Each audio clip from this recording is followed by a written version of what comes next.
welcome. There's no show this week. Ariel's finding out what colour Mount Iwate really is to make some sort of watch. I'm skiing, obviously with Louis Vuitton, clearly they invited me here. That's what it's all about. Ripley's painting his wall, and David is finally getting round to doing that unboxing.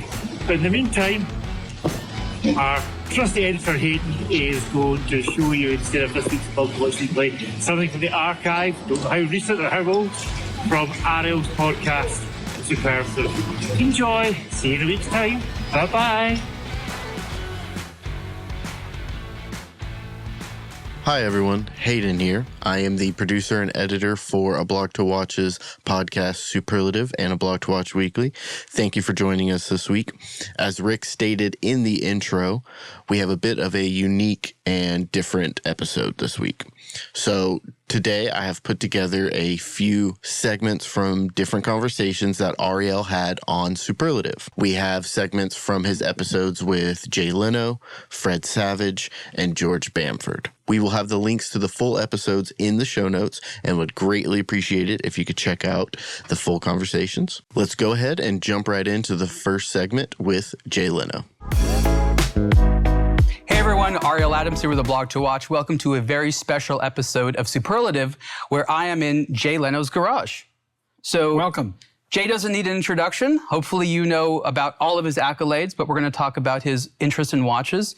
Jay, welcome. Thank you. Thanks for having me. And I enjoyed the podcast. I listened to it. I appreciate that. It was a delight for me to learn that you were into watches. For years, I've been a fan of yours, but I noticed that you haven't necessarily fallen into that rabbit hole. And then you did. And that's absolutely delightful. I'd love to know a little bit about your history with watches. You must have obviously been noticing them for years. You had some. Oh, yeah. I remember when first time I went to England, I went to a garage sale and I bought a Fusée and Chain pocket watch from like 1840 or something. That was in a garage sale? Yeah. Wow. In England, that's a new item, 1840. Yeah. And I got it. This thing is great. I dropped it and think the chain just fell apart. I went, okay, this thing survived for 100 and something years, and I dropped it. I was like so embarrassed. Like, really, it got through 2 world wars, the Nazis are dropping bombs, and the watch is still hanging in there. And I get it, and I have it like 2 days, and I drop it. And it just completely falls apart. And of course, I didn't know anybody in England that could fix it. When was this? This must have been a while ago. Oh, this is 40 years ago. Yeah. Okay. 45 years ago. Yeah. And did you ever get it fixed? No, because there wasn't anybody here in America that could fix it. Make that chain. Oh, God. Yeah. No. That's like trying to get that fixed would send you down a rabbit hole of frustration and education. Right. Well, it's interesting. You always meet these. England is filled with these George Daniels types, the English make one of anything great. And then you go, this is perfect. Can I get 2 more?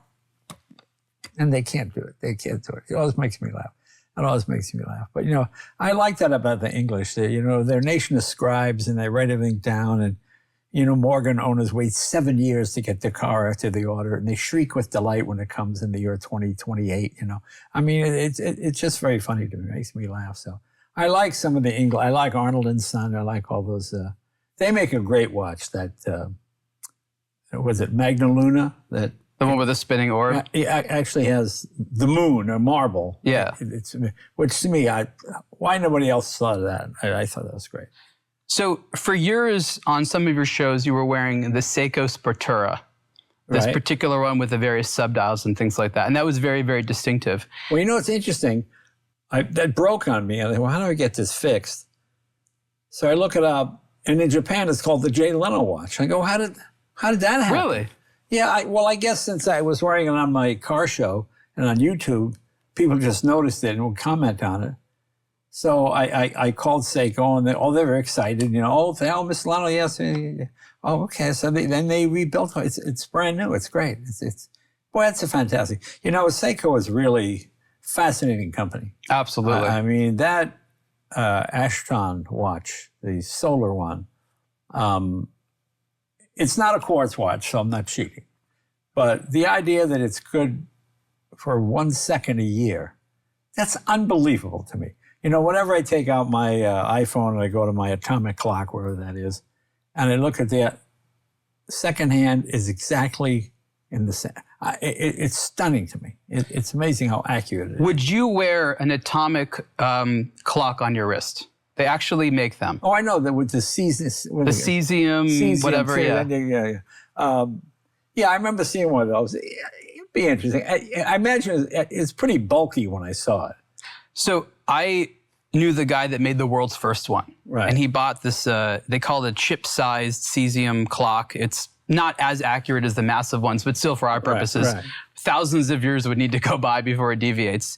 And it was kind of shaped like a big credit card. Right. And the whole exercise was like, how do I give it enough power? How do I make it wearable? Right. And a small number of companies did it, but like, it's this interesting idea where they say, I want to create autonomy. Right. I want to have this item that alone in a self-contained universe. Like perpetual motion. Yeah, and it's, I mean, even in cars, I'm sure they have their own stuff with that. Yeah. But with watches, and that's why I like the Japanese ones, is they're the ultimate in, we don't want you to have to worry about it. Yeah. It's not going to like wear because we have wear-resistant materials. Right. You don't have to worry about being inaccurate. You don't have to worry about breaking. Then you have to wear lead pants, so that makes it a bit odd. So Yeah, well, there's that. so you can show that you can tell time, but you can't have grandchildren, so. Well, that's the thing with the atomic clocks. It's, there's all these impracticalities, Right. but this idea that they can speak to a satellite and get Right. the time from that atomic clock, Yeah. that solves everything.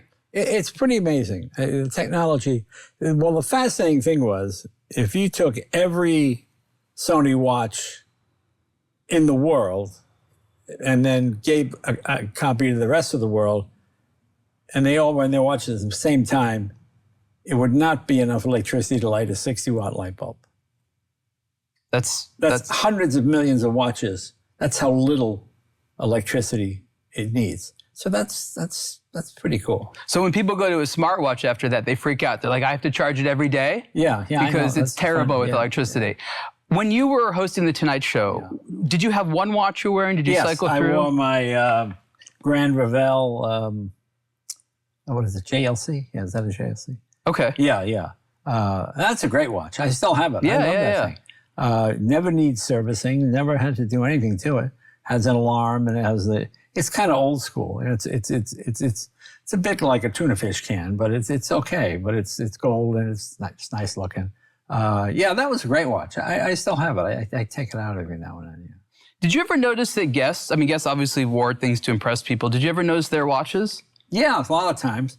Daniel Craig gave me the 007 Omega James Bond. Oh, that's watch. nice. Yeah, I still got that one. That's nice. He just has them to hand out. Well, it's nice that I got it from James Bond himself. Yeah. That's kind of the cool part, So that made it pretty. It's just with the Seamaster is what it is. So that was pretty cool. I would notice what watches I kind of look, just, and if I thought the person wouldn't be insulted or whatever, I would maybe inquire about it, One time I spoke to someone in the watch industry that pointed something out to me that I didn't really think about, but made a lot of sense. And they said, the watch is like your car that you can take into a club or restaurant. And what I thought was so interesting about it is, when you choose a car, obviously it says something about your personality, but you can only take it on the road. And Right. so many places in the world, especially like dense cities and like Asia and Right. stuff like that, no one's ever going to see your car. Of course, on the flip side of that, no girls care about your stupid watch. That's, I know guys go, so anyway, what do you want to have for dinner? And, they'll do this and put it, and the woman just not even, what he's doing? Why is he doing that? She's not looking at the watch. It's like how many guys, a woman can buy these expensive shoes, and now what guys are going, whoa, nice shoes. Wow. You see the shoes on that girl over there? Wow. I mean, it's the same thing, watches and shoes with men and women. It just makes me laugh. Because I've done that. I've worn expensive watches and see if and nobody notices. Every now and then there'd be an interesting, that's the way thing, that's what I kind of like about a longer zone. The people that know. And I'll wear it and I'll get, hey, psst, is that one? Yeah. Oh, now I made a friend. I can talk to this guy, so that makes it kind of cool. Women have always told me that they wear shoes for other women, not men. Yeah, well, I think that's probably true. And it's probably the same thing with the watches, right? Well, men don't really wear jewelry. I mean, some do, but you feel kind of geeky with a big medallion. Whereas a watch can be, oh no, I'm using it to tell time, and it's very accurate, and there's another reason. Like the functional excuse. Yes, have the functional excuse. That's correct. And I think that that's a fascinating bit of the psychology for a lot of the things men are into. Like, we don't like stuff that does nothing. Even if it does a small, limited amount, we can be into it. But like something that just sits on a shelf and does nothing, for a lot of guys, me, maybe you, it's really hard for me to be into that. Yeah. The thing that kind of disproves that is the new Breguet one-hand watch. And it just has one hand, and that's it. You know, I mean, and some people love that. It moves. But you know, that's what they always say. You start with a 2-watch hand, and you end with a 2-watch hand, and in between you get all the complications and every conceivable thing. But yeah, I think that is true. I think at the end of the day, watches need to be legible. For me, that's the most important thing. Style, complication. Yeah, if I can't read it, I can't fall in love with it. Well, that's the thing. By the time you can afford this expensive watch, your eyes are too bad to see it. You know, that's kind of what happens. Like I've got that duometer, the JLC, which a great watchmaker, you know, but it's so tiny. I have to take out my phone, put the light on. Oh, I see. There it is right there. Now it's 3 o'clock, you know. Yeah, so it's kind of self-defeating. It's a funny issue. I now am at the age where I can't see super close up. Right. And I took for granted when I could. And it's frustrating because I need to have like special equipment to look very closely at a dial. Because when I go like this, it's like, right. I can't do it. So I had to invest in all this crazy gear that I look like, I don't know, like a demented watchmaker because I have all this light up stuff. Right. Because most of my job is trying to look at these little details. And through the macro photography I do, I get to see it. Right. So if it wasn't for that tool, I wouldn't necessarily be able to see this stuff. Well, that's what's funny too. I'll see a watch on YouTube, you know, and it's right there with a 5x magnum. I go, yeah. Then I see it in person. I go, where's I can't find, you know, the gear that looks so intricate and, you know. Do you shop for cars kind of the same way, where you start online and then you sort of see it in person? No, you know what it is? It's like an attractive person. You know it when you see it, you know. And to me, we talked about this the other day. You know, I like to go through, well, let's see what watch is. And I saw this Audemars Piguet. Am I saying that right? Yeah. With the star wheel. Yeah. I thought, how does that work? Because it looked complicated, but not so complicated that it's stupid, where you go, oh, you can't figure this out. Like I bought one of those Chinese watches, the Barons. Yeah. Just because I'm so thrilled that the Chinese, instead of just copying everybody else, are now making their own. I go, good for you. That's great. I understand you got to copy to get your feet wet and all kind of, okay, man. Let's move on. Now you make your own stuff. And it's highly complex, but compared to the Swiss, it's hundreds of thousands of dollars cheaper. It's like $13,500 for this very intricate watch. Very complicated. It's very complicated. You know, I've been tracking it. It keeps very good time. Has a nice movement when you wind it and you see the moon and the earth go. I mean, it's so, I said, oh, that's pretty impressive, you know. It doesn't shock you at all that people buy these watches and don't really care about the mechanics. You've seen that in the car world, where there's this real distinction between people that care about it as a machine and maybe other people that see it as a status item. Well, that's all right. I mean, if you're the manufacturer, you don't really care. No, you don't. You want to appeal to everybody. I mean, that's why along goes on. I like the fact that it's classical watchmaking, but to such a high degree. And there's always some horology in there that hasn't been done before. I've got that PLM, and it's got, you can see the turbine, it's open, and then when it comes to 9 o'clock, the piece disappears. So you can keep reading the time. Yeah. And I thought, that's really interesting. Or even the Zeiss work, you know, that thing with that extremely powerful spring, you know. Mainspring. Yeah. I mean, all those I find interesting. So that makes it interesting to me. And then I read about it and I study it and try to understand it, you know. Well, it's funny you mention that, because I think it's a very real fact that the collector community shaped the modern watch industry in such a powerful way. If you look at the trajectory in the 1980s and into the 1990s, they were like, wait a minute, we can put these inexpensive quartz movements inside of gold watches, charge a fortune for them. Cartier, made an absolute killing at the time, right, because they had a very high margin product. Then the collector started rejecting all that, right, and saying, no, I want interesting movements, I want finishing. And in the mid 1990s, really starting then, and it really started with some of the first internet communities, because the watch community got online very early on. There's been a lot of impetus on the watch industry to keep focusing on watchmaking, because the trajectory was cost cutting. Right. And I think that it's taken for granted a little bit. And my question for you is, how has the collector community affected the modern car industry from your vantage point?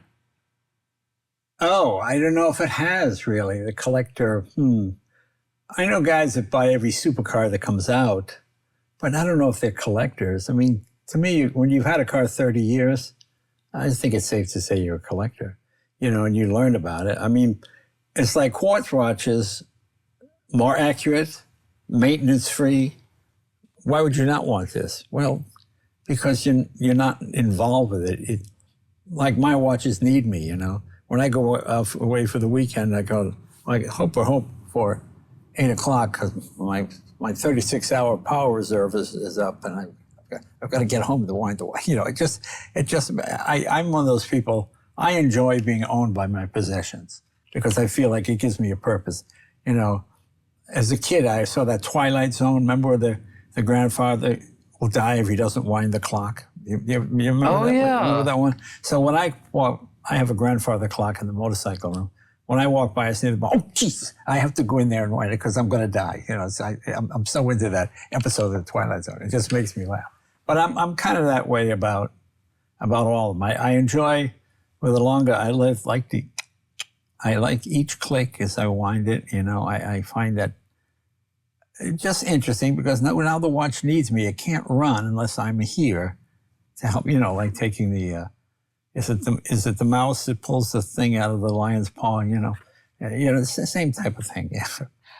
Are watches in the watch industry funny in the way that the car industry is of? Well, it's funny. I don't really like funny watches. Who's that Russian guy that has the clown face? Chaikin. Yeah. Okay. See, to me, that's not. It seems like it's too far. I like to be taken seriously. It was a serious watch. I mean, I need to know where I am. What time is it? See, those things I don't get. Some of the ones when I see I think some of the reversos and stuff will have an Andy Warhol print or something on it. Well, that's okay. But I never liked jewelry watches. I never liked watches built by jewelers, because they're jewelers. They're not watchmakers, Like Roman Gauthier, I don't know if he's a watchmaker, but he's an engineer. Yeah. So it's going to be built to a standard of engineering, perhaps even above a watchmaker at the expense. I mean, the watchmaker has to look delicate and it has to have a function. You got to see everything move. Whereas the engineer just has to work properly. Like to me, I wish Roman Gauthier had a longer chain on the Fusée, because it just goes up back and forward like this. But that's so the chain stays in line and you don't knock it out of whack, I go, okay. Like my favorite Fusée chain is the Zenith 150th anniversary one. The Jacot one. Yeah, you have the two big sort of balls up here, big circles, and the chain, and you see the whole length of it, and you can track the chain as you wind it through the hole and not quite get it all the way to the end. And, so I like all of that. I want to get back to that, but I just, as a comedian, I mean, look, growing up in the 90s, I heard on NPR click and clack. Okay. Car talk radio. And it was, they laughed. Yeah. And I always assumed that part of talking about cars was also joking about it. And that's about anything, isn't it? I mean, I think it's watches too. I mean, when I listen to your blog, you guys are always joking about something. We're amongst the few. Yeah. It's hard to add a sense of, I think it's great, because for me, covering this, because I grew up with that and talk shows and things like that. Yeah. You can't talk about anything without laughing about it. Well, yeah, unless you're Germany, then that's a totally different. Well, they think they're being funny to themselves. Yeah, but the German, if a man has no hair, why would he be called curly? I do not understand. It does not make sense. I mean, you have that sort of thinking. I want to get to the point where you're able to write into your jokes about watch collecting, as I'm sure you do about cars. Well, I don't really joke. I don't really have many jokes about cars because I guess so we see with that, now you're like showing off. Okay, a lot of people that don't have any cars or have a crappy car. And for you to be joking about, I mean, you have to be aware. You have to be your audience. You can't be smarter. Being dumber is okay, or at least acting dumber is okay. But if you're smarter or richer or something, now you're not on an equal playing field anymore. So you always try to keep it reasonably egalitarian, you know. So Yeah. you joke about, oh, my car. You know, Rodney used to have a great bit about that. He said, my car broke down. The guy says, I'm going to beat the crap out of it. He goes, beat the crap out of the car. I want to go. You know, Dangerfield. Yeah. You always had those kind of jokes. And that was funny because he was put upon. You know? I mean, you see a lot of comics, they start out and the jokes are about flying economy and what happens to you and how awful it is and you have to eat at fast food restaurants. And then they get rich and they don't live that life anymore. No. We talked about travel. Like when I travel alone because funny things happen when you're by yourself, when you're protected with other people. I mean, I was talking this the other day, you know, I have a house in Rhode Island and there's a place we used to go to there, Joe's Pizza. And so one day, hey, new pizza place opened up. Oh, let's go there. So we get there, it's a line, so stand in the line. And I hear, Joe's Pizza. Hey, Joe. Hey, Joe. What are you doing here? I thought you'd get your pizza from me. And now I'm lying. I go, you know, I had a coupon, and I thought, well, let me try it and see what the pizza's like, you know. It was a coupon. We all agreed not to use coupons. He's using coupons. Okay, now in a lie, now he wants to go fight the guy. And I'm just thinking, this wouldn't happen if I had my people. You would never observe it. Because somebody would have gotten me a slice of pizza or whatever. You know what I'm saying? But just those kind of things just make me laugh. Yeah. I just feel that comedians have had such an impact on popularizing car culture. You, Seinfeld, Clarkson, others. I feel like it's been really important to get people into cars and the culture by being able to have comedy and at least laugh about the cars or the collecting or the drivers. You know, actually, I don't agree with that. Jerry doesn't really joke about cars. I don't joke about cars. No, but people have visibly seen you. So it wasn't that you joked about it, but your profession. By association. Yeah, I mean, yeah. Like an influencer. Yeah, and comedians, as are an influential group, people follow them and notice, like, oh, they're really into cars. And they're not joking about them. Like, they're seriously into cars. Well, I think you have power until you attempt to use it. You know, that's when you don't have power. So you don't. You have the illusion of it, and people are, oh, but you really don't, because say something negative about the car, and boy, you will hear from lawyers and everybody else, and suddenly now why aren't I on that show anymore? You know. So yeah, you have to know where you are in the business. I'm a huge believer in low self-esteem. It's the key to success. If you don't think you're the smartest person in the room, you'll be successful, you know, because you listen, you know. And the same thing when I'm around you guys and watch guys, I just listen, you know. If I make a little joke or something, maybe once in a while, but I'm there to learn something because that's what I like. I like getting involved in new things, and then I learn new things. So this is pretty interesting, you know. And you obviously notice brands that have big egos, like Ferrari. Well, that's true. That's true. Well, you know what I notice? I find with watches, I'll see a watch and think, that seems like kind of a boring company. And then, like, I never really thought a lot about Zenith. I mean, I think they're fine. And then I saw that 150th anniversary Fusane chain watch, beautifully manufactured, beautifully put together. I saw a video how the chain. Now I'm investigating the whole brand. Now I'm looking at you know, the same thing with Audemars Piguet or with Piguet. With this this one I remember, the Star Wheel. The Star Wheel. I thought, oh, that's very clever. Now I'm interested in that. Now I want to get the book and read about what else they have in their line. So yeah, so that's what I use. I usually try and find if it's a brand I'm interested in. I see what's the best thing they make. What are they famous for? And then kind of work backwards. The Royal Oak is a jewelry watch. You said you didn't like those. That is the epitome of a jewelry watch. Well, I don't have one. I know. I'm just saying that's the thing they're most known for. That's what I mean. I like Rolex. I don't collect them only because in California you just get ready. It just becomes, you know. I remember years ago when the Bond movie switched to Omega because they felt Rolex was getting a little too upscale, a little too yuppie might have been the word they used then. So they wanted to go with a more earthy, down-to-earth, Bond character, And it's funny that Omega is not that anymore. Right. But that was a brilliant marketing move. It is a brilliant marketing move.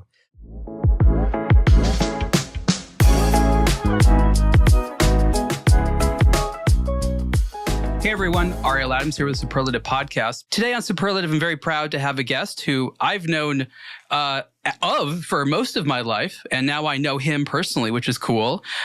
Fred Savage, founder of Timepiece Grading Specialists. Fred, welcome. Ariel, it's a pleasure. Thank you so much for having me. I love the show. Again, like you, I've been aware of you long before I met you.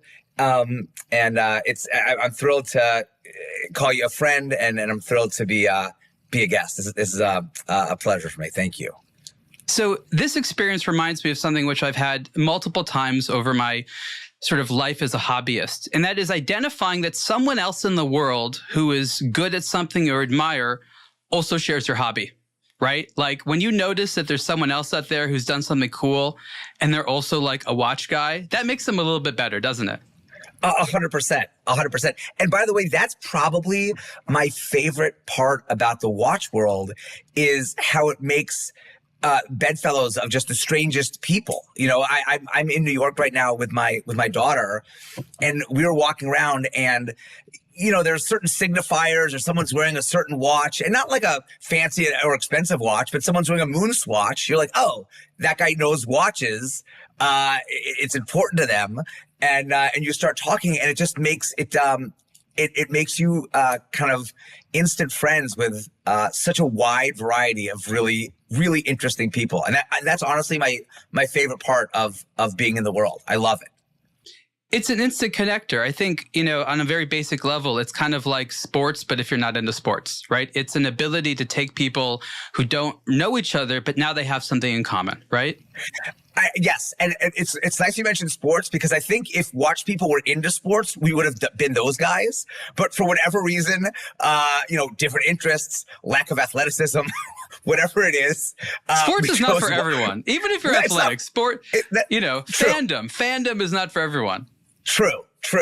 But no, you're absolutely right. And, it's great. I feel like everyone also in the watch world is kind of like has lived some other life. They're refugees from something. I was a lawyer, I was a doctor, I was an accountant. I had my own company doing, landscaping. I think that everyone comes to watches from something.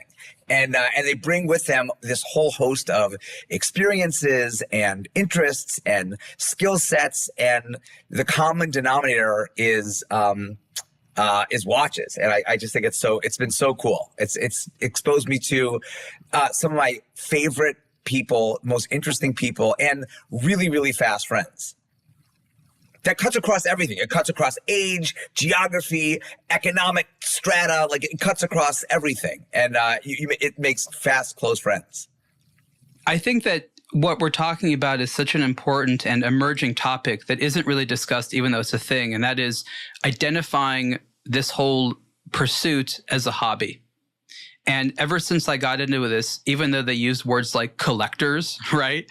It wasn't thought of as a hobby. But if you look at it as a hobby, it helps answer a lot of questions, at least I've had. And one of the ones that you brought up is that a lot of professionals, they sort of exit a more stressful world of something that maybe is a topic they don't like. And they use watches as sort of an entrepreneurial hobby, meaning they say, I want to dedicate my business life to a topic that I also enjoy, maybe with people I like to get along with and I have something in common with. So you and many others, whether it's starting a watch brand or a store or a service, for them, it's sort of like not really retirement, but making your life's business also about your hobby. And I think that explains a lot of what's going on a lot of the time. Would you agree? I would agree with you. I think that I've been very fortunate in that I was able to, from a very young age, turn kind of a passion into a career. And I know that there are, I know that that's very special, and I feel very lucky about that.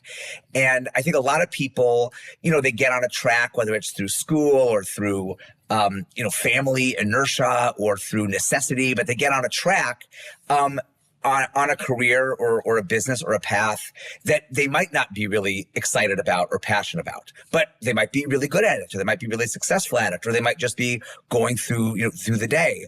And I think watches, especially in the last, let's say 10 years, when there's been real tremendous growth and real innovation in, approaches to the world, I think people are able to, like you said, go from a profession, a point in their life, and say, okay, this is a real passion of mine. I'd love to see if I can build a career out of a passion. And I've certainly done that. And I try to kind of catch lightning in a bottle twice, because I was fortunate enough to have a career as a passion. But I think there are a lot of people, you're right, see the watch world as an opportunity to really create a second act, a third act, another chapter in their life, and try and build some sort of business, some sort of innovation, some sort of opportunity in a world they feel really passionate about. But I want to go back on something that you said, and I want to get your opinion. Do you feel, because I certainly don't take offense at it, do you think hobby is like a pejorative? Like, well, the French certainly think so. Yeah, I just feel like hobby, when I talk to like my friends who are like watch people, or on the your friends from the WhatsApp groups or the collector sphere, whatever it is, it just feels like hobby. I don't know. Like, I feel like when I was like collecting baseball cards as a teenager, like it was a hobby, but watches feels like, I don't know. But you refer to it as a hobby, like I don't know. I feel like I'm reductive, Fred. I'm being super reductive about it. You can romanticize it more. I'm trying to elevate the conversation here, okay? I'm on Superlative, so I'm trying to elevate the conversation. You're right. You're right. I think that it's just important to sort of boil it down to its simple concept and then add layers on top of it so that it actually is as prestigious as people feel it is. Because you're right. It's a serious thing. Hobby might sound not serious, but this is serious. But for me, hobby is actually quite serious. My own definition of hobby is as this elated thing that people pour their hearts and minds into. This makes people's lives worth living sometimes. I guess I'm just using it as a term that most people understand when there's an interest that you pour your attention, your passion, your career into. I don't know what else to call that. No, I mean, I think you're right. And I think I like what you're saying about laying like nuance on top of it. But it's something that every time I try to describe it and I refer to it as a hobby, there's a part of me that says like, I don't know, is that like not, I don't know, but maybe I'm just being a snob. I don't know. I think because when you were saying serious, I do think like there is a seriousness to it, but I also think that some of my favorite parts about the world are that we can have fun and that we can be non-serious about things. And hobbies are fun.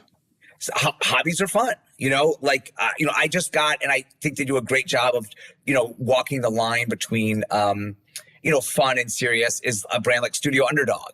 I just got my first one. I got one of the, what do they call it? The, where they mock the people that kind of mock them.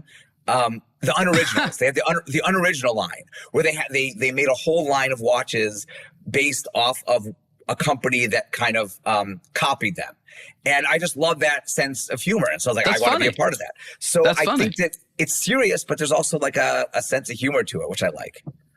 Well, look, I'm trying to always draw parallels to other things. And I do recognize that watches as a hobby is relatively new in the scheme of some other hobbies. And you grew up in a context where there was a lot of people who had money to pursue outside interests out of their career.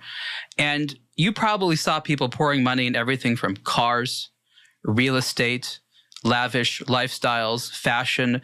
Did you see watches as being one of those things, or is it relatively new that was an added on thing that you use for your leisure time and disposable income?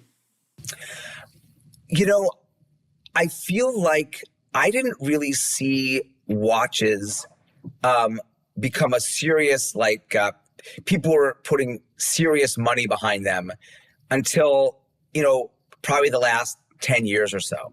And I don't know if that was the market.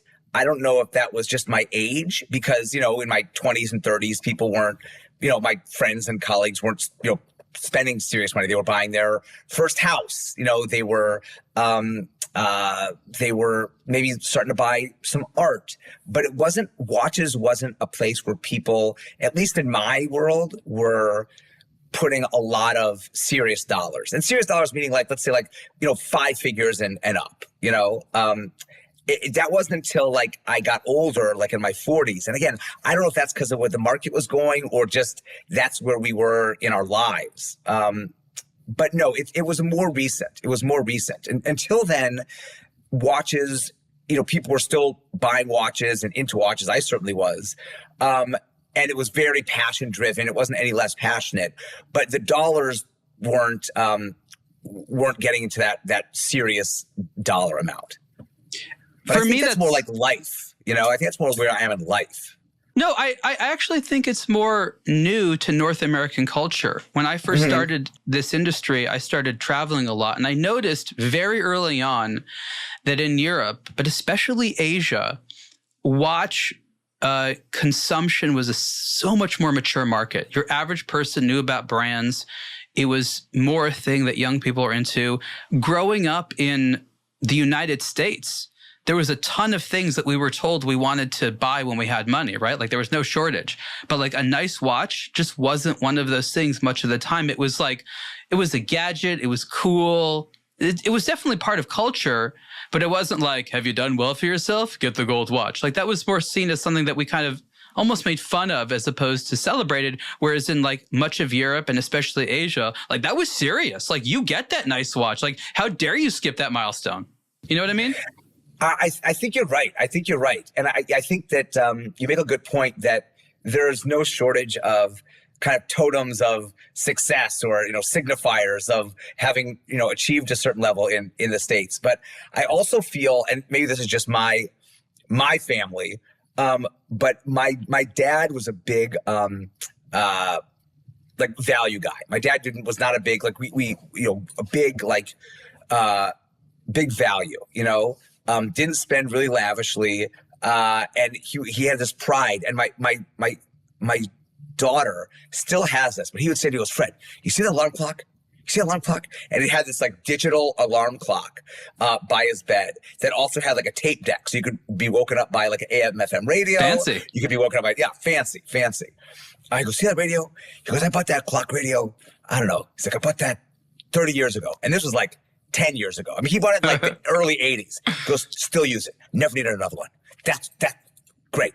That's all I need. And so I grew up thinking like, oh, okay, like value, like buy something that like lasts. And by the way, that's a watch. I mean, you could say that about any great watch manufacturer. But my dad was like, I don't know, he probably paid $40 for it in 1982, which is like insane money for a digital alarm clock. And we still have the alarm clock, wakes up my daughter. So I was always like, okay, you know, value, like get something that really lasts, you know? And so when I started, and don't spend lavishly, you know, this alarm clock was not a totem of my dad's success. I think it was a hallmark for him as to buying, you know, astutely, and getting great value. And so when I first started buying watches, I was like, okay, I want to get something that's going to last, but I don't want to spend a lot of money. And so when I first started buying watches, I was like in college, and I was buying early American, like 30s watches. I was buying Illinois and Elgin and Waltham and Hamilton. Those are the watches I bought, and I could get them then. And I mean, now they're probably worth about the same. I should have been buying Daytonas, but you know, I could get them for, you know, $300 or $400, kind of like, you know, a really cool stain dial, you know, filigreed case, beautiful stuff. Gorgeous stuff, beautiful stuff. Probably still, you know, radium numerals. I'm sure I've shortened my life, you know, by some months with those watches. But they checked those boxes. You know, it was could last because these were already then, 80 years old, 70, 80 years old. They didn't, they worked well. I didn't have to spend a lot of money on them. And so I think, for me, getting into watches, it wasn't like a hallmark of success or some signifier that I had achieved something. It was more, I appreciated the workmanship. I appreciated the design. I appreciated the storytelling behind these watches that had clearly lived a life before me. And I appreciated, I think, the value. So it was my version of that digital alarm clock that my dad had. I think in the United States, we've prided ourselves, at least historically, on being able to spend lavishly on lots of practical stuff. And we also like to make fun of people who spend lavishly on impractical stuff, though buying watches is arguably an exercise in spending lavishly on impractical stuff. But even within the United States, and you were just at a major event a couple of weeks ago in Chicago where you grew up, the wind-up event, I would still argue that even though we like watches, there's still a predisposition, if you will, to liking practical style watches, or ones that at least have practicality in the story, that mere lavishness, gold, diamonds, etc., often is not enough to get most American enthusiasts excited. Did you observe anything like that, or do you have a different experience? I think our capacity, and by our, I mean watch enthusiasts, but maybe, just human beings, but certainly watch enthusiasts, our capacity to convince ourselves what is necessary and what is practical is pretty elastic. It's pretty amazing. I mean, once you get into it, you're like, well, of course I need a split second, what if I need to time, what if I'm boiling an egg and, timing my espresso? Like, of course I need a split second chronograph.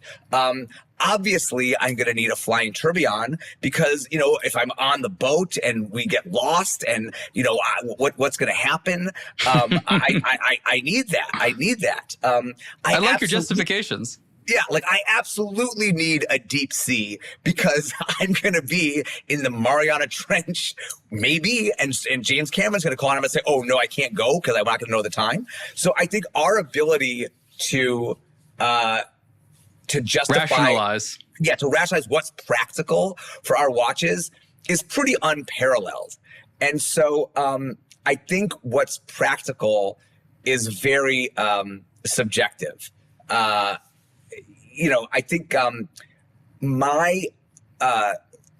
the use cases for which many of my watches were built will never be put to the test. But those stories are front and center, right?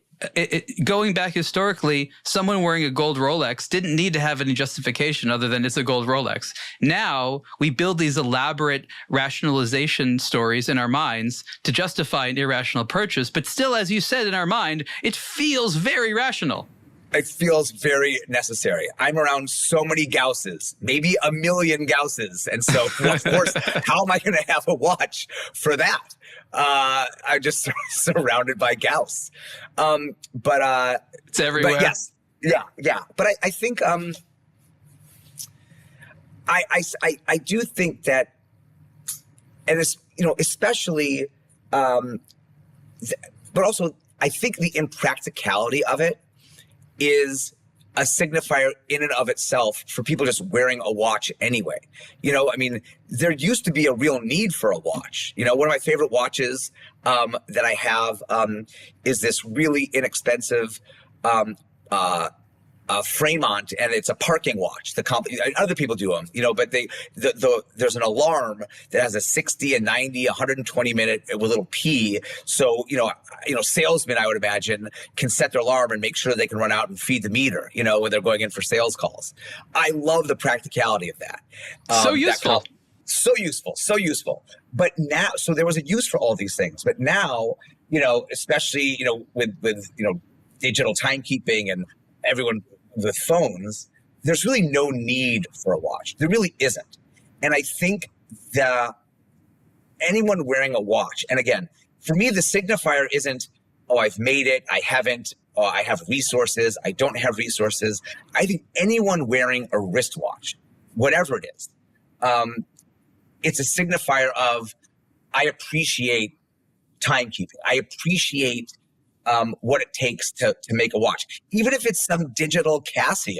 Or is it that 91W that collectors like? Like even if it's those digital Casios, like it's a conscious choice and almost an iconoclastic choice to be like, you can have your cell phones, you can have all your digital type, but I'm going to wear a watch, and it's anachronistic, and it's counterculture, and it's I don't know. I mean, I'm talking to myself, and it's like this punk rock thing of like, I'm going to wear a watch. I don't need to. So the whole idea of wearing a watch is unnecessary. And I think it's a signifier to other watch people that I really like. So again, I totally agree with you, but I also like to be reductive and don't be upset about how unfancy I make the sound. But in a way, and I've thought about this, and again, it appeals to me. Yeah. Wearing a watch signifies I've achieved a point in my life where I can go outside wearing a toy, and I can play with my toy. And my toy allows me to have my own little personal imagination about what I'm doing. And that's a little personal thing. But if you're also into wearing toys, then we have something in common. Thumbs up. Maybe you're pretty cool. But it's kind of like we're wearing toys.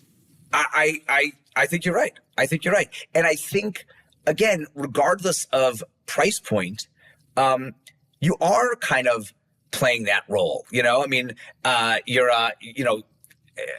you're James Bond, or you're a diver, or you're,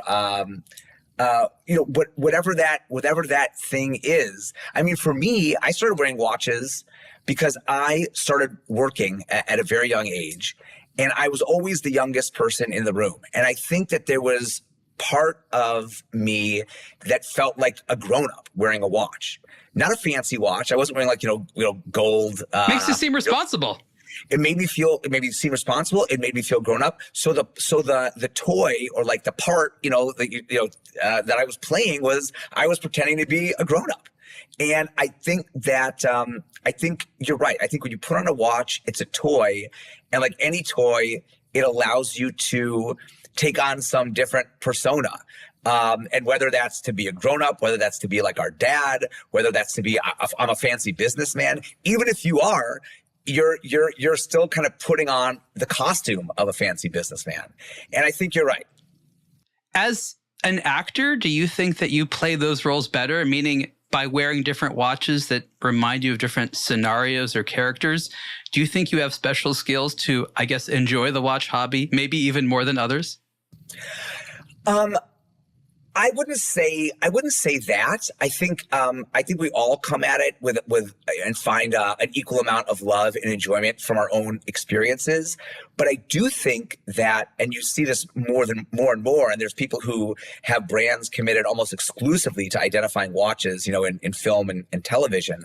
But I do think that when you play a role, people, famously, gain weight or lose weight, or grow their hair out or shave their head, or, the costuming of a role is really important. And you'll hear actors talk about when you put on the costume, you really kind of become the character.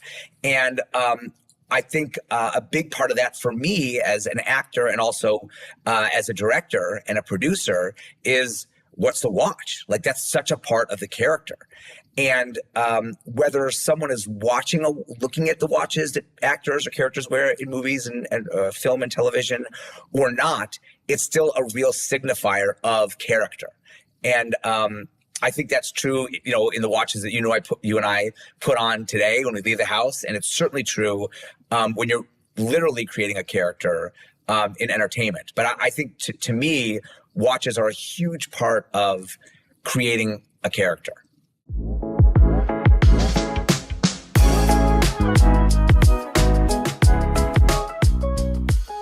Hey everyone, Ariel Adams here with the Superlative Podcast. Be sure to listen to our other Blog to Watch podcast, the Blog to Watch Weekly, where we talk about the latest news and reviews. Today on Superlative, once again, I am joined by the illustrious George Bamford for an experimental conversation. Are you ready for this? Something new, George? I'm a bit scared that you said experimental, but yes, I'm here. I'm kind of like, what are we going to be talking about? This is kind of going to be interesting. You've hit on the primary weakness of the watch industry, where they say, show me where it's been done before. The industry that celebrates innovation and originality. The first question is, show me who's done it before and succeeded. Oh my goodness. Right? Yeah, exactly. Every single time. Who's made money from this? Who's done this before? Have we done this before? They don't ask in 1950 if someone said, has someone done this before? No, they never asked that question. But today, there must be some type of historical validation. Yeah, you're right. The historical validation. I'm sure someone has done this before, but yeah, it's risk aversion. It's just ugly risk aversion. Yes, exactly. That's solid. That's solid. And we're talking about that because George and I spend a lot of time talking about the watch industry, and the hope of this conversation is not just to talk about watches, but to expand outside of the topic of watches between people who like watches. My belief, and George, I think you share this, is that if you like someone because you're interested in what they have to say about timepieces, there's probably other things that they find interesting, other hobbies or ideas that you'd like to hear from them. So what I'd like to do with certain episodes of Superlative, and we'll see where it goes, is find someone like yourself who is unabashedly a watch collector. You have a badge somewhere, I'm sure, right? Yeah. You got your badge. Good. I think I've joined kind of like the Alcoholic Anonymous version of that, the Watches Anonymous. Oh, you're in recovery already. I kind of go in and out of recovery. It's kind of one of those things. No, I'm not going to buy this year. And then, that watch comes out and you're like going, no. An amazing sketch would be a look inside of wristwatch rehab, right? Oh, yeah. Because you really say, oh, no, if I get that one, I don't need to buy another one or, if I do that, and shift that one off, and then you sell something and then you go, or you give it on to like someone else and you think this is amazing for them. And then you go, fuck, I really wish I was wearing that watch again.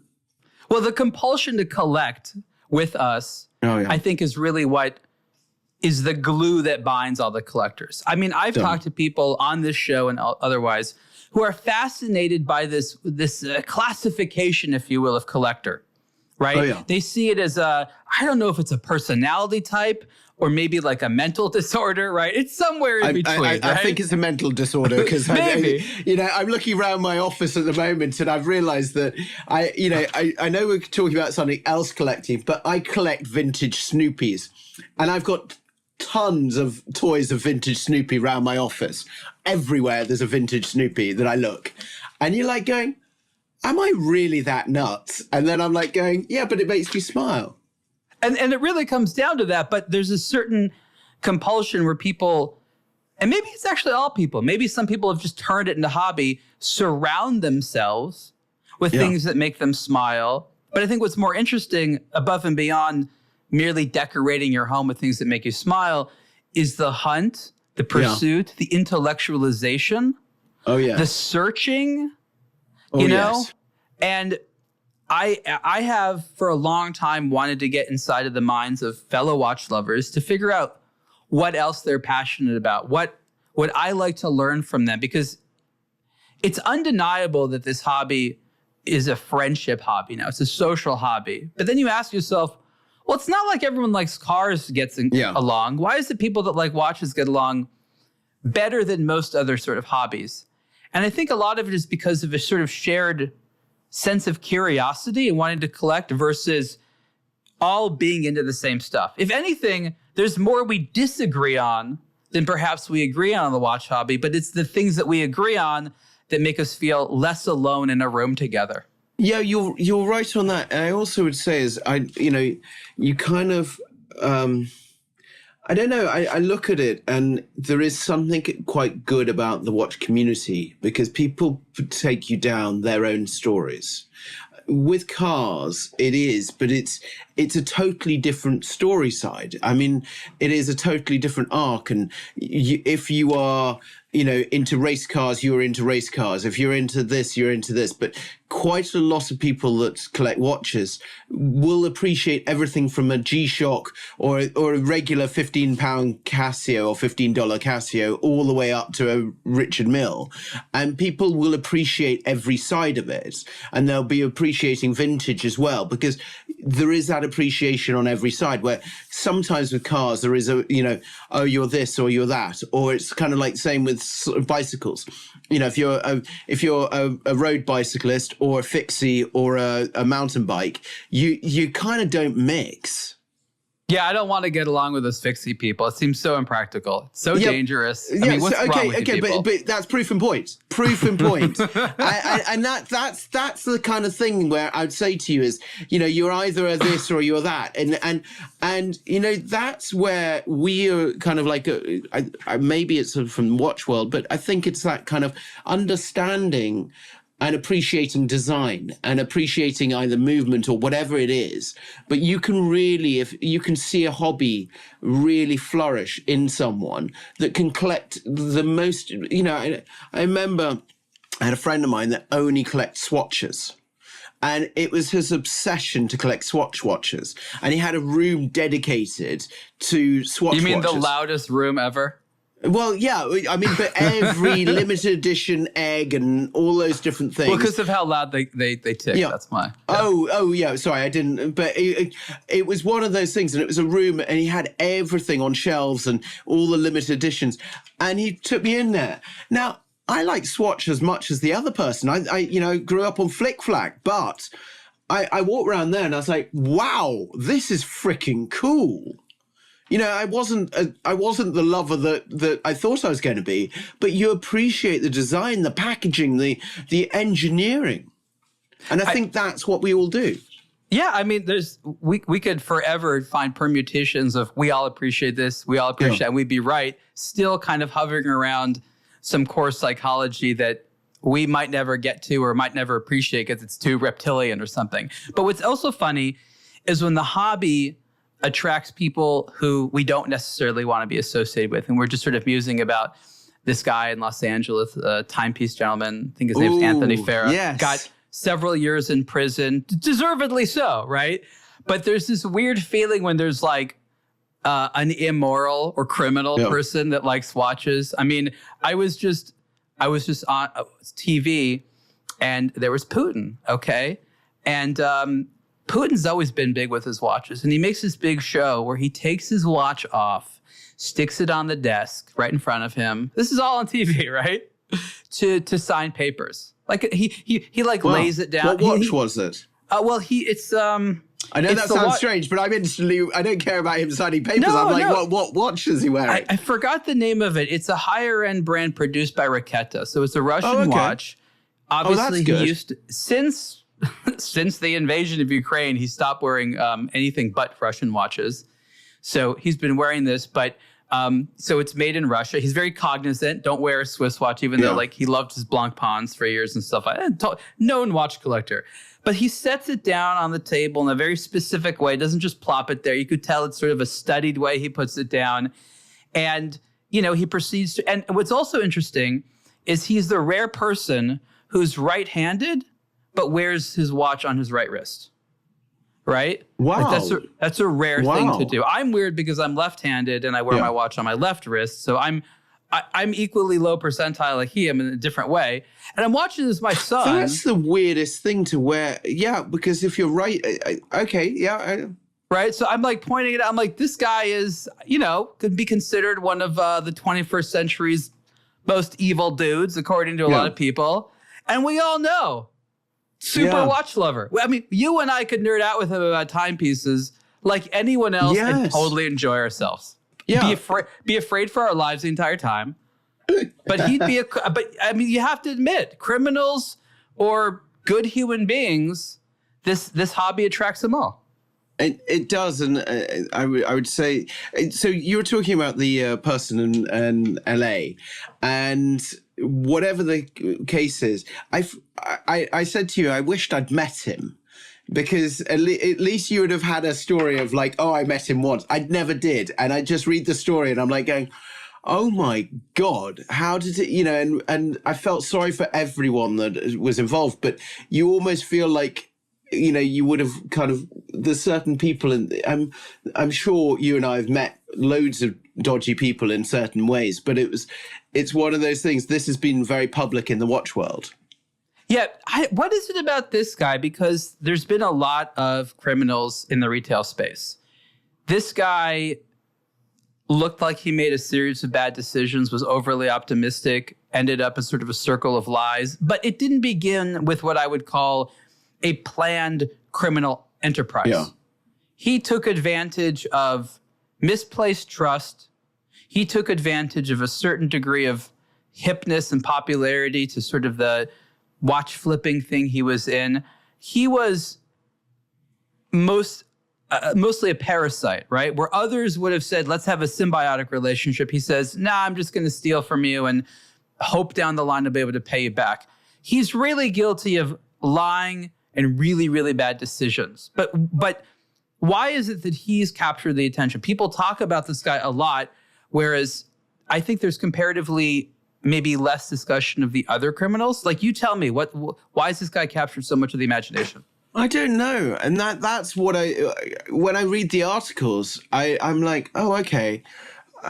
He's done a kind of Ponzi scheme on watches, but kind of not to a degree. I don't know. It's when you look at it, there is other people and there's other, and you don't, I never would say to you as you look at it and you go, you relish in the downfall, because I don't relish in anything on that. I don't go, but I read the article going, so how, and I'm sure it's more that thing of forewarned, forearmed. And for me as a shopper of watches, it's given me some kind of, I don't know, not alarm bells, more kind of maybe totem poles that you would look for in any of these retailers to just understand how he did it.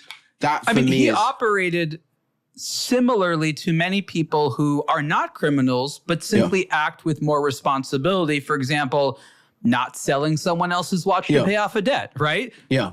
But this activity happens all the time. Yeah. Where we trust people to do something which is just legwork of, I want to get rid of this watch. Yeah. I don't want to handle it.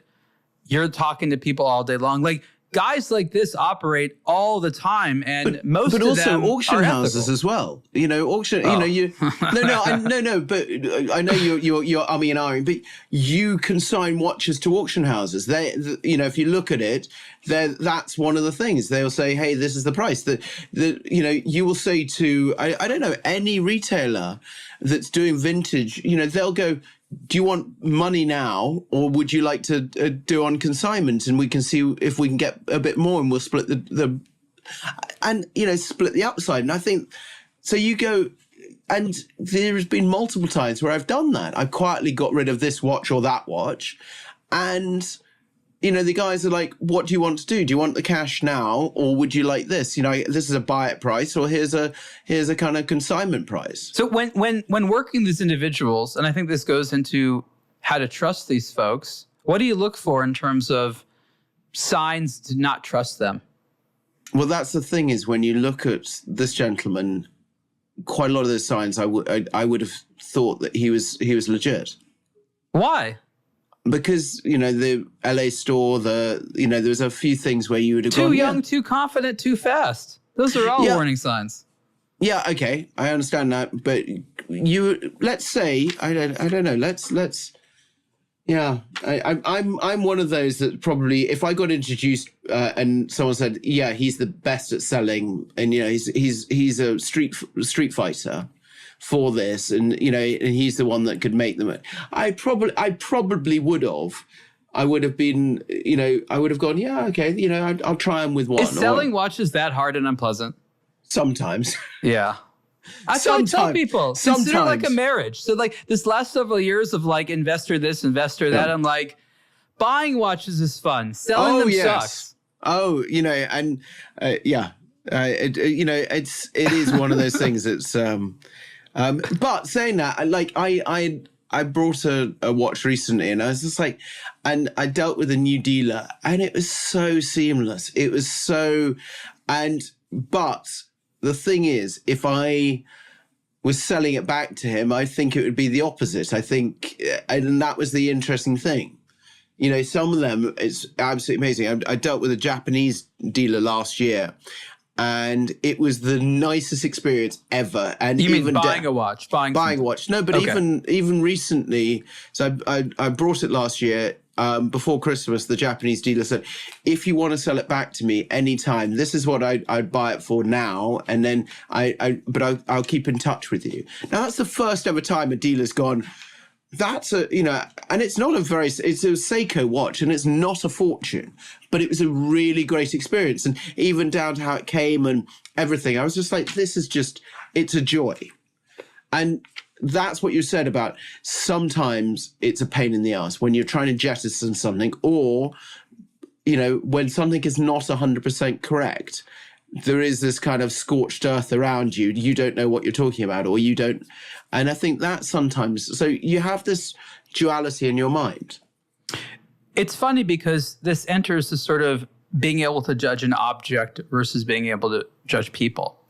And I can't speak for others, but a lot of us, not all of us, I think are better at judging things than people. And there are people out there that are far better at judging people than things.